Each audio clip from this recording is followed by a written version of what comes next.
आप देख रहे हैं YouTube चैनल क्रांतिकारी कर्मचारी के न्यूज। आपकी आवाज, आपका संघर्ष।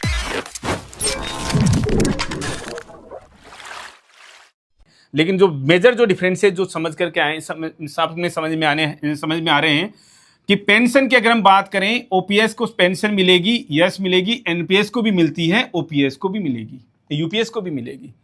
लेकिन जब पेंशन की बात होगी तो किस तरीके की पेंशन मिलेगी? ओपीएस में सबको पता है कि लास्ट पे ड्रोन का 50%, लास्ट पे ड्रोन मींस बेसिक का 50% प्लस जो डियरनेस रिलीफ जो डीए जो होता है इंक्लूड रहता है। एनपीएस में ऐसा कोई प्रावधान नहीं था।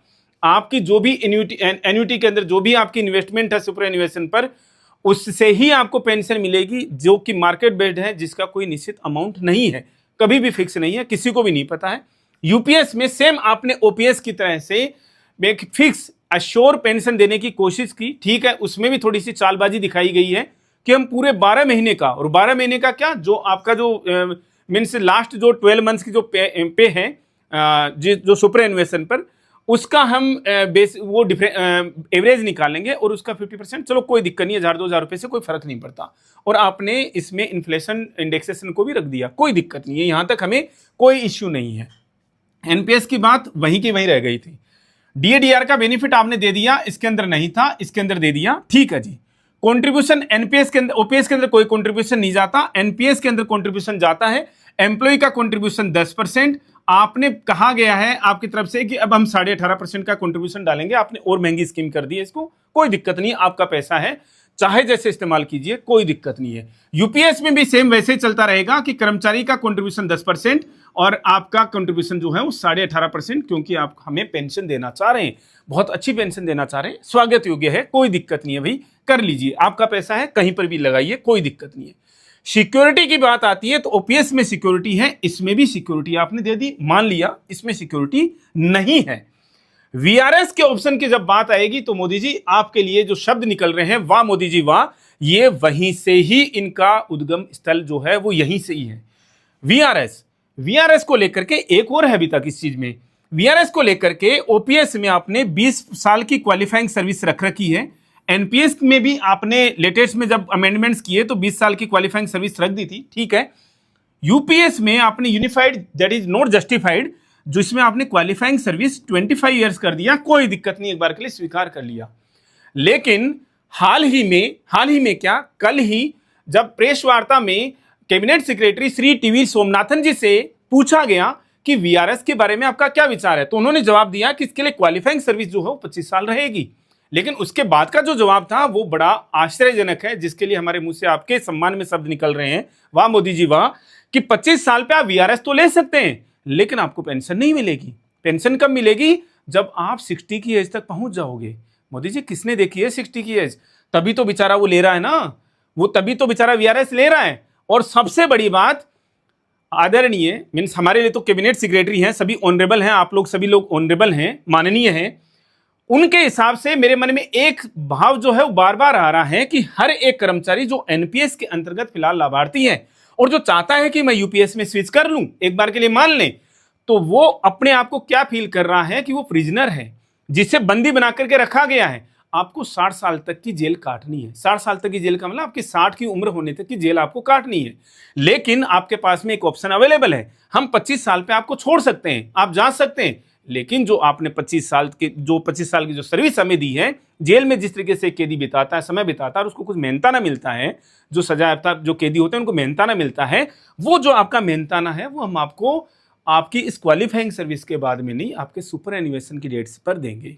मोदी जी समझ में नहीं आ रही ये चीज? माननीय है आप हमारे लिए, और आपसे देश का हर एक कर्मचारी आपकी तरफ ही केवल आस बांध करके देख रहा था कि कोई ना कोई बड़ा डिसीजन आप लेंगे हमारे फेवर में। यहां से ये यूनिफाइड जो पेंशन स्कीम है वो जस्टिफाइड नहीं लग रही है। दूसरी चीज, अगर आप इसमें देखें तो हमारा कंट्रीब्यूशन मींस एम्प्लॉय का कंट्रीब्यूशन जो 10% जाता रहेगा, आपने उसकी ऐसी हालत कर दी है कि मुझे पैरेलल में अंग्रेजों की याद आ गई। हमने अंग्रेजों को देखा नहीं है, लेकिन जिन्होंने भी हिस्ट्री की किताबों में लिखा है, सही लिखा है, गलत लिखा है, और जो सही है फूट डालो, राज करो और फूट डालो, राज करो। मैं यहां पर ये वाली बात किस परिप्रेक्ष्य में कह रहा हूं कि अंग्रेजों ने जहां जहां पर भी राज किया, या दूसरी तरफ से कहें दुनिया में जहां जहां पर भी दो देशों के बीच में लड़ाइयां हैं, दो देशों के बीच में युद्ध हैं, चाहे से हम रशिया यूक्रेन की बात कर लें, हालांकि उनका अपना लड़ाई है, वो तो चलो ठीक है, कोई बात नहीं। फलस्तीन और इजराइल की लड़ाई है, भारत पाकिस्तान की लड़ाई है, भारत का बांग्लादेश की सीमाओं के साथ में जो विवाद हो रखा है, मीन्स कई अलग तरीके से जो चीजें हो रखी हैं, इसके अलावा चाइना ताइवान जो चल रखा है, और भी दुनिया में जितने देश की सीमाओं को लेकर जितने विवाद हैं वो अंग्रेजों के पैदा किए हुए हैं, जानबूझ करके पैदा किए हुए हैं, ताकि हमारा काम चलता रहे। और हमारा क्या काम चलता रहे? हमारे हथियारों की बिक्री होती रहे। लेकिन मोदी जी, आपको तो कोई हथियार बेचने नहीं है, लेकिन मुझे यह समझ में आ रहा है कि आपको हथियार तो नहीं बेचने, लेकिन आप किसी कर्मचारी को यूनिफाइड पेंशन स्कीम इंट्रोड्यूस करने के बावजूद भी आप इसमें शायद स्विच नहीं करने देना चाह रहे। रीजन, क्योंकि हमारा जो 10% का जो कंट्रीब्यूशन है उसको तो आपने मतलब मिलेगा ही नहीं, हमें देखना ही नहीं है। तो हमने ऐसे कौन से पाप किए हैं कि हमें वो 10% का कंट्रीब्यूशन जो है वो मिलेगा नहीं, और आपने उसकी जगह पर हमें एक तरीके से मैं कहूँ कि क्या झुंझुना पकड़ा है कि हर एक साल मतलब हर 6 मंथ्स का एक कंट्रीब्यूशन। और एक कंट्रीब्यूशन कैसा कि आपकी बेसिक पे का बेसिक प्लस डीए का वो जो 10% बनता है, मतलब वही कंट्रीब्यूशन हमारा।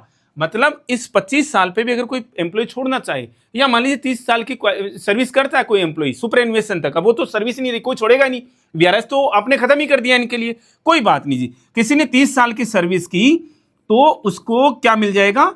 60 कंट्रीब्यूशन का पैसा वो आप वापस देंगे। कितना होगा जी वो? और उसमें एक बड़ा जो टैग जोड़ा ना, it will be additional to gratuity. वो ऐसा लगा कि ये कोई भारी भरकम अमाउंट है जिसको हमें 2-4 सिक्योरिटीज रखने पड़ेंगे, जिसकी मतलब बैंक वालों ने तो मना कर देंगे, बैंक वाले कि भैया इतनी बड़ी अमाउंट हम कहाँ रखेंगे, तो हमें 2-4 सिक्योरिटी पर्सनली हायर करने पड़ेंगे उस पैसे को रखने के लिए। जब एक्चुअल में मैंने जब एक्चुअल में कैलकुलेट किया तो वो अमाउंट तो 5-7 लाख रुपए नहीं आ रही मोदी जी। तो हम इस चीज के लिए बड़े रुष्ट हैं आपसे, और रुष्ट होकर के हम कर भी क्या लेंगे? वैसे अपना रोष प्रकट कर सकते हैं कि ये आप हमारे साथ में कर्मचारियों के साथ में क्या है, हम भी भारत देश के नागरिक हैं, हमें प्लीज आप अलग मत समझिए, अलग मत कंसीडर कीजिए। ये जो दो बड़ी चीजें, हालांकि खैर मीन्स हर एक का अपना अपना विचार हो सकता है। कोई कहते हैं कि भैया हमें तो हूबहू मीन्स एक्चुअली ओपीएस चाहिए, हम बार बार कह रहे हैं कि भाई नाम बदलने की जहां पर बात आ रही है, पहले ओपीएस फिर एनपीएस, और अभी उसी चीज का नाम बदल करके आप कह रहे हैं कि साहब ये यूपीएस जो है ये ओपीएस ही है, ये नाम बदला हमने और बेटर स्कीम है। तो हम कह रहे हैं इसका एक बार फिर से वापस नाम बदल दीजिए चाहे से, लेकिन ये दो चीजों पर प्लीज ध्यान दे लीजिए, जो कि दो सबसे बड़ी कमियां हैं। आप हमारा पैसा दे दीजिए वापस, जो भी कॉर्पस बनेगा हमारा, जिसमें रेशियो था, मैथमेटिशियंस आपके पास में बहुत सारे अच्छे अच्छे आर्थिक सलाहकार हैं, उनसे उस समय पूछ लीजिएगा कि इस पर्टिकुलर एम्प्लॉय का कितना कंट्रीब्यूशन था रेशियो के अंदर, और हमें वही चाहिए जो टोटल कॉर्पस बन जाएगा ब्याज के साथ में, हमें उसका केवल और केवल वही रेशियो के अंदर दे दीजिए। और एक आधी चीजें यहां पर देख लीजिए, और एक आधे सुधार और जो अभी तक समझ में नहीं आ रहे हैं, अभी तक तो गैजेट आया नहीं है, जो देखने के बाद में पता चलेगा। आपसे हाथ जोड़ करके विनती है, कर्मचारी आपसे हाथ जोड़ करके विनती कर सकता है, और कोई दिक्कत नहीं है। जब कोई भी टीवी न्यूज चैनल खोलते हैं या आपके किन्हीं मंत्रियों से, माननीय मंत्रियों से पूछा जाता है, तो कहते हैं कि साहब ओपीएस पे स्विच करना फाइनेंशियल बर्डन है। हमें पता है वो किस तरीके का फाइनेंशियल बर्डन है, कि हमें तो हम आप बार बार कहते हैं हमें बुला लीजिए आप मीटिंग में कभी भी, हालांकि हम बड़े आपके सामने इतना ओहदा रखते नहीं है। हम प्रूव कर देंगे कि एनपीएस जो है वो ओपीएस की बजाय में बड़ी महंगी स्कीम है। आपके सरकारी खजाने से एनपीएस में बहुत ज्यादा पैसा जा रहा है, इतना आपसे कर्मचारी मांगता ही नहीं ओपीएस के अंदर, ओपीएस के बेनिफिट्स में।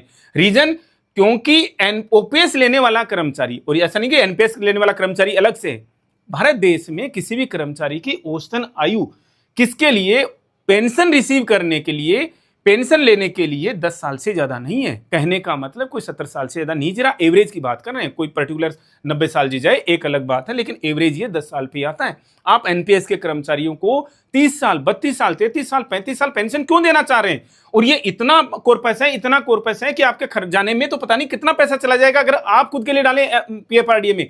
हमें तो केवल ये बेनिफिट्स दे दीजिए आप, इसका नाम और कुछ, अभी यूपीएस का नाम यूपीएस ही रहने दे दीजिए। अगर आपको अभी भी ये जस्टिफाइड नहीं लग रहा, कोई दिक्कत नहीं है, कोई नाम रख लीजिए, लेकिन एटलीस्ट कर्मचारी के पैसे को तो आप इधर उधर मत कीजिए। हमारे पैसे को तो ये 10% हमारा पैसा है सर, इसको मत कीजिए ऐसा कि आपने उसको, हमें एक अलग ही फॉर्मूला, किसके दिमाग की उपज है ये, मुझे तो समझ में नहीं आ रहा। मतलब ये आपके आर्थिक सलाहकार जो हैं वो कहां से इस तरीके की चीजें लेकर के आ रहे हैं कि यार ये 110, मतलब इस तरीके के फॉर्मूले मुझे नहीं लगता कि कहीं पर, मतलब मुझे शब्द समझ नहीं आ रहे कि कौन सी किताब से उठाई गई हैं चीजें।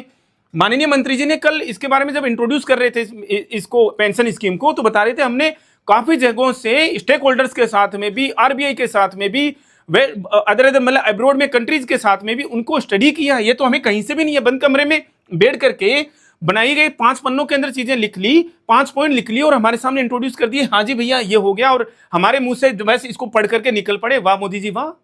तो ठीक है मोदी जी, ये चीजें प्लीज हाथ जोड़ करके विनती कर रहे हैं हम आपसे, हमारे इस पैसे का, इस जो 10% है हमारा पैसा है, हमने पहले ही बोला है ये 18.5% की जगह पर 28.5 डालिए, हमें कोई दिक्कत नहीं है। हमें इस तरीके का कोई और कॉर्पस चाहिए भी नहीं कि आप वो नॉमिनी को पैसा दे देंगे उसकी मीन्स डिजीज के मीन्स डिमाइज के बाद में, ऐसा कुछ हमें चाहिए भी नहीं। आपको पता है अपने फैमिली पेंशन ठीक है, बहुत अच्छी कर दी है, कोई दिक्कत नहीं है। इस यूपीएस का नाम आपको वापस चेंज करना पड़े, कोई दिक्कत नहीं है, कर लीजिए, लेकिन प्लीज हाँ ये पैसा हमारा वापस दे दीजिए, ताकि कर्मचारी के मन में जो एक दिमाग में एक बार बार जो चीज है क्या जीपीएफ को लेकर के, वो संशय खत्म हो जाए हमारा। आप जीपीएफ नहीं देना चाहते मत दीजिए, कोई दिक्कत नहीं है, लेकिन ये क्या कर दिया कि हमारे इस सारे के सारे पैसे को ये गायब हो गया एक तरीके से। वो मूवीज के अंदर नहीं दिखाते कि भैया पैसा पड़ा हुआ सामने, वो तो खैर कैमरे की करामात होती है, ये तो सामने से उठा लिया सर हमारा पैसा, कहां गया मतलब पता ही नहीं लगेगा कि किसी कर्मचारी का 1 करोड़ का कंट्रीब्यूशन अगर है ब्याज के साथ में, तो आपने उसको 3-4-5 लाख रुपए में सलटा दिया। प्लीज हाथ जोड़ करके विनती है, अगर आप लोगों तक ये बात पहुंचती है, और हम बार बार कह रहे हैं और हमारा व्यू हम दे देते हैं कर्मचारी संगठनों, कर्मचारियों को, कि जब भी, अभी तो खैर 8-9 महीने हैं इस स्कीम को लॉन्च इंट्रोड्यूस होने में, और ये जो हमारा व्यू ये है कि अगर ये 2 चीज़ें नहीं है, वीआरएस का ऑप्शन ये नहीं है, मीन्स आपको पेंशन यहाँ से नहीं मिलती है और ये 10% पैसा आपको नहीं मिलता है, तो मुझे नहीं लगता कि कोई यहाँ से इसको ऑप्ट करने वाला है, क्योंकि इसकी बजाय में तो एनपीएस जो है वो बहुत बहुत बहुत ज़्यादा फायदेमंद हो गई है आपके हिसाब से तो। और हमें सर ऐसे लग रहा है कि आपने शायद ये इसी स्कीम को और ज़्यादा स्ट्रेंथन करने के लिए ऐसा किया है, और ज़्यादा स्ट्रेंथन करने के लिए किया है, तो प्लीज़ इसी में कुछ आप ऐसा कर देते कि एश्योर्ड पेंशन मिलेगी जी आप हमें। इतनी चीज़ें सर क्यों घुमा रहे हैं, पैसा लगता है सर, हम तो अपने छोटे छोटे बिल्स कई बार कोई मीन से समझदार कर्मचारी 200-400 रुपए के बिल इसलिए नहीं लगाता कि यार उसके पीछे हजारों का खर्चा तो ऐसे ही हो जाएगा, मीन्स उसमें जब प्रोसीडिंग्स होती हैं, मीन्स क्लेरिकल प्रोसीडिंग्स जब होती हैं, तो सर प्लीज़ इतनी ये क्लेरिकल काम मत बढ़ाइए। आपको इसको स्ट्रेंथन करना था, आपको ये सोचना था कि यार हमें तो इसी में स्विच करके रखना है, तो ये अननेसेसरी सर 1.5 साल से आपकी कमेटी बनी हुई थी, कुछ किया नहीं उन्होंने, और लास्ट में इस तरीके की स्कीम लेकर के आई है जिसका कोई मीनिंग नहीं है। ठीक है आपने शॉर्ट पेंशन दे दी, कोई दिक्कत नहीं है, लेकिन सर ये क्या किया, मुझे सर वीआरएस जाना है तो मतलब मैं 25 साल पे वीआरएस चला जाऊं और मेरी एक्चुअल सुपरएन्युएशन की डेट आएगी इसके भी 8 साल के बाद में, मतलब मैं 8 साल क्या खाऊंगा सर, मतलब मुझे समझ में नहीं आ रहा। मुझे या तो माननीय जो cabinet secretary Shri TV Somanathan ji हैं उनको आइडिया नहीं था, और मुझे नहीं लगता कि उन्होंने बिना सोचे समझे कुछ बोला होगा, उन्होंने किसी पत्रकार के सवाल के जवाब में बोला है कि हम 25 साल पे उनको पेंशन नहीं देंगे, आप जा सकते हो। और मेरे को वाकई में वापस दोहरा रहा हूं सर, मुझे एक प्रिजनर वाली फीलिंग आ रही है कि आपकी सजा पूरी हो गई, आप जा सकते हैं घर पे, लेकिन आपको पेंशन जो है, जो आपका मेहनताना है, वो इसके भी 6, 7, 8 साल बाद जब भी आपके 60 की एज हो जाएगी तब मिलेगा। हम अननेसेसरी देश भर के पेंशन आंदोलन व सरकारी कर्मचारियों की खबरों से जुड़े रहने के लिए चैनल को सब्सक्राइब अवश्य करें तथा बेल आइकन बटन अवश्य दबाएं।